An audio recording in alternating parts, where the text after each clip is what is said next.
Hi everyone, so I have Harsh with me, who scored an All India rank 11 in the ST category in the CLAT 2025, which was conducted on December 1st. Harsh was a student in the foundation batch who joined us in 2023 April month. 2 साल का journey था. सबसे पहले मैं ये पूछना चाहूँगा, how is the feeling, Harsh? Sir, it's quite overwhelming and I am thrilled to join NSIU. Okay, so क्या रिएक्शन था जैसे ही आपने अपना रिजल्ट देखा? पहले तो सर पेपर ऐसा था कि ऐसे अनसर्टन था कि क्या होगा या नहीं होगा. वो 4 क्वेश्चन होगा क्या गलत थे, क्योंकि कंसोर्टियम कुछ भी कर सकता है. तो जैसे ही रिजल्ट आया उसमें AIR 11 तब कंफर्म. तो ऐसे मैं खुद शॉक में आ गया था, क्योंकि मैं सो रहा था. सुबह 8 o'clock के आसपास रिजल्ट देखा, तब भैया आए तेरा रिजल्ट आ गया. मैं बोला अरे नहीं आ सकता इतना जल्दी तो. और फिर आया, फिर ऐसे खुशी, मम्मी खुश हो गई, तो खूब अच्छा था. क्लैट पे आपने मदद करी थी सब में. चलो ग्रेट. मुझे ये बताओ, when you started your preparation, तो सबसे वीक एरिया, सबसे वीक सेक्शन कौन सा था आपका? स्टार्टिंग में जीके था मेरा सबसे वीक. बिकॉज मैथ्स तो मैं 10th में भी पढ़ के आया था, तो ठीक थी, इतनी भी खराब नहीं थी. GK then CR. Okay. So how did you overcome your weakness? Let's talk about GK section first. What did you do to improve your GK? So first of all GK के लिए मैंने हर जो भी क्लैट प्रेप की faculty थी उन सबसे पूछा कि जीके में कैसे मैं एकदम बेसिक पे हूँ, मेरे को कुछ नहीं पता, अभी न्यूज़पेपर भी नहीं पढ़ता मैं, और मैंने कभी ऐसे पढ़ा भी नहीं है. तो मैं क्या करूँ कि मैं सब कुछ बेसिक, तो सब कुछ मेरे को पता हो कि न्यूज़ चल रही क्या है न्यूज़पेपर में. तो उन्होंने बताया कि ये न्यूज़पेपर शुरू करो सबसे इजी वाला. मेरे को बोला टाइम्स ऑफ इंडिया पढ़ो सबसे पहले. मैंने उसको पढ़ा. फिर मैंने 2 महीने के लिए इंडियन एक्सप्रेस पे रहा. और फिर एंड में आते हुए सितंबर इस साल के, तब मैंने हिंदू पे फुल शिफ्ट हो गया और मेरे को पूरा समझ में आने लग गया था. और जीके फिर मैं जो भी दिया, जीके मंत्रा आते ही पढ़ लेता था मैं. जो भी डेली का एनालिसिस शायद Jan 4 से शुरू हुआ था इस साल. मैंने एक क्लास भी मिस नहीं करी अक्टूबर 30 तक, एक भी नहीं. सो वो सबसे हेल्पफुल था. शाम को 6:30 पे क्लास लेना, क्योंकि कंसिस्टेंसी ने मेरे को जीके में हेल्प करी है. तो मेरे को सब पता रहता था कि क्या चल रहा है वर्ल्ड में. कि ये इंट्यूशन कि अभी जैसे कोई क्वेश्चन पूछ लिया ना, तो मैं एलिमिनेट कर पा रहा था कि ये 3 तो नहीं हो सकते, क्योंकि मैंने ये पढ़ा हुआ है और पढ़ा है तो अपना सही होगा ये. और दैट वाज गुड. चलो great. That is something very incredible about you, that you followed the Hindu analysis without missing for a single day, right from Jan 4 date तक याद होना. This is something जो amazing है आपके लिए. अच्छा, how did you overcome your fear in CR? CR mock 15 तक, शायद मॉक 15 जून जुलाई तक था. तब तक तो मैं CR अटैम्प्ट भी नहीं करता था, क्योंकि मैं अटैम्प्ट करता गलत हो जाते. तो मेरे को लगा कि शायद क्या कर रहा हूँ मैंने प्रिंसिपल बेस्ड वाली बुक में से जो भी हमारे जो स्टडी मटेरियल था वो मैंने करा, और उसमें थोड़ी थोड़ी एक्यूरेसी इंप्रूव हुई. तब मेरे को लगा एक बार आते हैं. फिर मैंने एक मॉक दिया, उसमें M16 शायद 20 अटैम्प्ट करे, 16 सही थे. तो मेरे को लगा कि हाँ कुछ समझ में आ रहा है मेरे को. फिर भी मैं नीचे ही चल रहा था CR के अंदर. फिर बाद में जब मैंने देखा कि जब तक मैं एनालिसिस नहीं करूँगा ना अच्छी तरह पेपर का, तब तक मैं CR में नंबर नहीं ला पाऊँगा. तब से मैंने एनालिसिस पेपर होता, जैसे ही आंसर की आती, मैं हर एक क्वेश्चन का, जैसे मेरा सही भी हुआ हो, पूरा कंफर्म हो कि इसमें कोई और रीजनिंग लग ही नहीं सकती, उसकी भी जो पैसेज में लिखा हुआ है ना उन्होंने कि this was why it was not correct, why was it correct, so वो भी मैं पूरा पढ़ता था कि मेरी रीजनिंग और जो जिसने पेपर बनाया उसकी रीजनिंग मैच हो जाए. तो CR में ऐसे धीरे धीरे ग्रोथ हुई थी. But at the and November में आने के बाद 20, 21, 23 तक मैंने देखा है. सो मेरे को कंफर्म हो गया था CR मेरी अब अच्छी हो गई. हाँ, तो I remember you came probably in the month of June July this year to me, and आप बार बार पूछते भी थे सर CR का स्कोर कुछ भी कर लो लेकिन कंसिस्टेंटली उतना का उतना ही रहा. आई एम स्टक एट 10, 12 जो मुझे याद आप बोल रहे थे. फिर होपफुली जो कहा आपने शायद इम्प्लीमेंट किया. So how did it work out? Sir सब आपने बोला था कि हमें जितने भी मॉक्स हैं ना आपके पास पढ़े हैं, सारा मटेरियल को अच्छी तरह गो थ्रू कर लो, और जो भी डाउट हो आपसे पूछना ही है वो तो. पर ये सब कुछ करने के बाद, और फिर अभी जैसे पेपर में जब मैंने CR अटेम्प्ट करी, तो मेरे को पता था कि मेरा स्कोर एकदम पक्का हो सकता है आपकी बार NLSIU. And then result came और हो गया. क्या बात है, ग्रेट. सबसे स्ट्रॉन्गेस्ट सेक्शन कौन सा था? एंड में बना जीके, क्योंकि वीकेस्ट को मैंने स्ट्रॉन्गेस्ट बना लिया था. सेकंड नंबर पे वही एंड में CR हुआ. इंग्लिश मेरा ठीक था, और लीगल मेरा ओवरऑल ईयर ही अच्छा था. लीगल में मैंने कभी नीचे डाउन टर्न नहीं देखा. लीगल अच्छा था. जो भी दिया ना स्टडी मटेरियल, टॉट्स की बुक सॉल्व कर ली मैंने, क्राइम कर लिया, कॉन्ट्रैक्ट कर लिया अच्छी तरह. फिर लाइव लॉ पे मैं ना जो भी कुछ आता था ना पढ़ लेता था. फिर हिंदू डिजिटल का सब्सक्रिप्शन ले लिया कि जितना रीड करो उतना ही अच्छा है, तो मैं उस पर लिखा होता था 5 मिनट रीड, तो मैं 4 मिनट में कोशिश करूँ पढ़ने का। तो ये सब, तो रीडिंग स्पीड इधर से इम्प्रूव हो गई। सो अब तो मैं मानता हूँ कि जीके मेरा बेस्ट है और आगे भी इसको बेस्ट ही रखना है। हाँ, तो one section which we did not mention is quant. तो क्वांट का क्या था? क्वांट सर मैं छोड़ता ही था स्टार्टिंग से कि क्वांट हो जाएगी, एंड में कर लेंगे। ये डर तो नहीं था कि होएगी नहीं अपने से, था कि एंड में नवंबर अक्टूबर के टाइम पे शुरुआत करेंगे और फिर हो जाएगी आराम से। फिर मैंने अक्टूबर में क्वांट को हर दिन 2 से 3 घंटा देना शुरू करा, फिर मॉक भी दिया। फिर पता चला कि कम से कम मेरे को 15 मिनट्स दे रहा हूँ, तब भी मैं एक पैसेज ही कंप्लीट कर पा रहा हूँ। तब मेरे को लगा कि ये सबसे बड़ा ब्लंडर था मेरा कि मैंने क्वांट को नहीं करा। और यही मैं सबको कहूँगा कि क्वांट को नहीं छोड़ सकता कोई भी, चाहे से कोई भी बोले कि नहीं हम पहले इधर फोकस कर लेते, पर मैं तो कहूँगा शुरू ही क्वांट से करो। एक बार आप क्वांट में पहुँच जाओ ना 8-9 पे, M10 पे आप पहुँच गए, M01 पे आपने देखा कि क्वांट नहीं आती, M10 पे आप 8-9 पे पहुँच गए, पूरे साल मेंटेन रखो, at the end you will score around 10 and it's the best score. And उसके साथ आप जो भी है आपका सेक्शन, जीके से डर लग रहा है जीके चलते रहने दो, रीडिंग न्यूज़पेपर जो करते रहो, तो क्वांट तो करना ही पड़ेगा अगर NLU बैंगलोर चाहिए तो। ये तो great.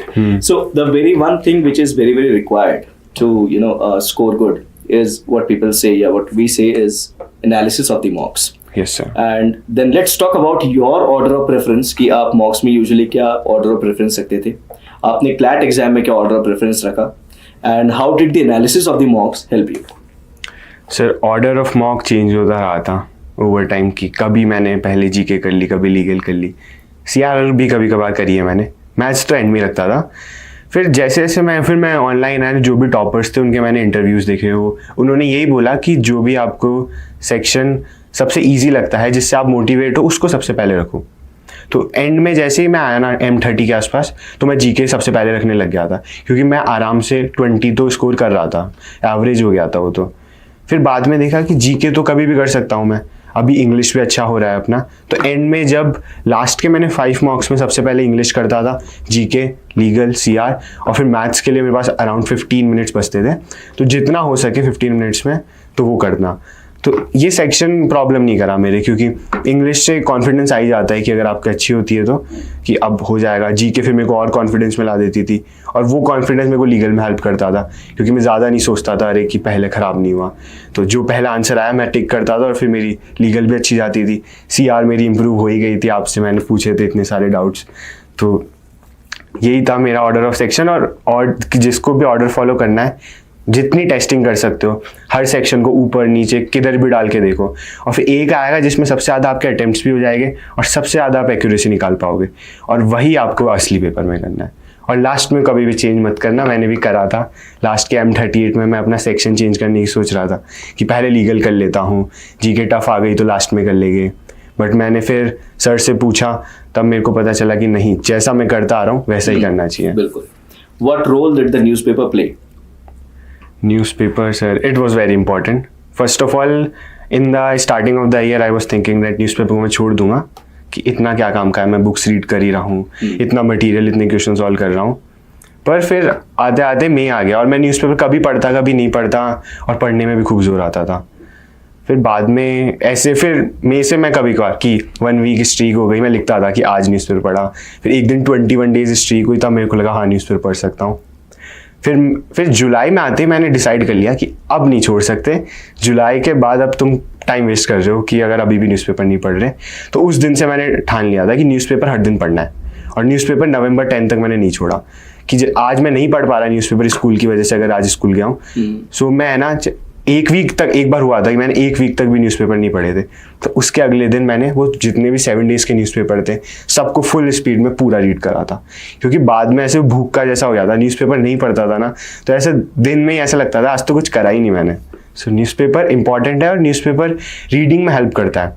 अगर कोई एडिटोरियल पढ़ रहा है तो अभी उसको स्टार्टिंग में समझ में नहीं आता, हिंदू कोई डायरेक्ट पढ़ रहा है, क्योंकि मेरी इतनी अच्छी नहीं थी, तो मैंने तो टाइम्स ऑफ इंडिया, फिर इंडियन एक्सप्रेस, और एट द एंड मैं हिंदू पे आया, तो मैं छुपा देता था अपनी हेडिंग को कि अभी इसको नहीं पढ़े, पूरा पैसेज पढ़ लिया, फिर मैं देखता कि क्या हो सकता है पैसेज, उन्होंने क्या कंक्लूजन निकाला होगा। फिर स्टार्टिंग में तो पूरा ही गलत आता था, मैं जो सोचता था वो निकलता ही नहीं था, पर एंड में मैं पास में आने लग गया था। तब तो एडिटोरियल वगैरह एकदम फास्ट होने लग गए थे। स्टार्टिंग में मेरे को editorial, opinion and text and context पढ़ने में ही कभी कभार 2-2 घंटे लगते थे। एंड में आते आते 40 मिनट्स में होने लग गए थे वो सब। न्यूज़पेपर 1 आवर में हो रहा था, स्टार्टिंग के ईयर के स्टार्टिंग में 4 आवर्स लेता था। तो कंसिस्टेंसी ने हेल्प करा, मैं छोड़ देता तो अभी होता भी नहीं यहाँ पे। So this is something which students actually need to learn, that consistency is the key. Whether you talk about newspaper, whether you talk about quant practice, whether you talk about mocks and its analysis, consistency तो रखना पड़ेगा. A very big thing about Harsh is that चाहे अपन Hindu analysis follow करने की बात करें, he was very consistent on it. चाहे हम न्यूज़पेपर की बात करें, एडिटोरियल्स पढ़ने की, he was consistent on it. Last में जाकर के जब इन्होंने रियलाइज किया कि quant actually plays a role, तो अक्टूबर ऑनवर्ड्स ही became very consistent on it, devoting 2 to 3 hours, and that made a difference. क्योंकि अगर 5 to 6 का स्कोर भी अगर आ जाता है तो ये कहीं ना कहीं आपके स्कोर को बूस्ट अप करता है overall, and then the result is in front of you.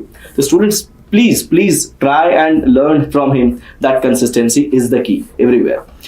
What message would you like to give to the students who are preparing for CLAT and would write their CLAT examination next year?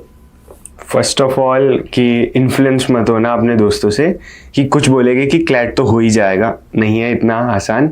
Reading improve करने में time लगता है, एक दिन में कोई magic नहीं आएगा कि तुमने आज सोचा कि आज से मैं पढ़ूंगा, कुछ मोटिवेशन देख लिया यूट्यूब पे, उससे नहीं होगा। अंदर से ही तुम्हें वो चिंगारी जलानी पड़ेगी कि मेरे को जाना है लॉ करने।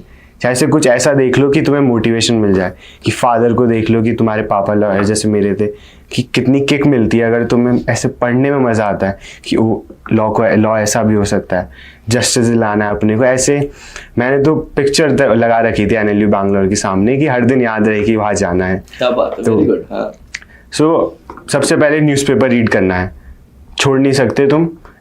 कभी भी ज्वाइन कर रहे हो, अगर आपका 2 साल वाला है तो 2 साल वाले में स्टार्टिंग में न्यूज़पेपर पढ़ने लग जाओ। अगर आप एंड में ज्वाइन कर रहे हो तब भी न्यूज़पेपर पढ़ना है। एनालिसिस कुछ सोचते हैं कि एनालिसिस कोई काम का नहीं है क्योंकि अब हम लेट हो गए, तो लेट तो कभी नहीं होता। अगर आज से भी शुरू कर रहे हो तो तुम कर ही लोगे। ये न्यूज़पेपर जीके यहाँ पे कवर हो जाएगा। जीके के बाद में आपको टेंशन नहीं करनी। और जिस दिन भी आज से सोच ले क्लैट का प्रिपेयर मेरे को करना है और मेरे को NLU चाहिए, तो मैथ्स करना पड़ेगा आपको। ऐसा है नहीं कि आप सब में इतनी अच्छी एक्यूरेसी निकाल पाओगे। एक पॉइंट ऑफ टाइम के बाद कितना ही पढ़ लो लीगल, आपके 28 पे आप मार्क्स स्टक हो जाएंगे। 30 कभी पहुंच सकते हो, 32 होता ही नहीं है क्योंकि एक तो गलत कर ही दोगे आप। और फिर वो एक पॉइंट के बाद आप 85 के बाद अब आपको मैथ्स ही करनी पड़ेगी क्योंकि 85 के बाद अब नंबर निकल ही नहीं सकता और कहीं से। अब कोई अगर 85 ला के मैथ्स में 8 ला रहा है तो फिर वो पहुंच गया 90 में आ गया।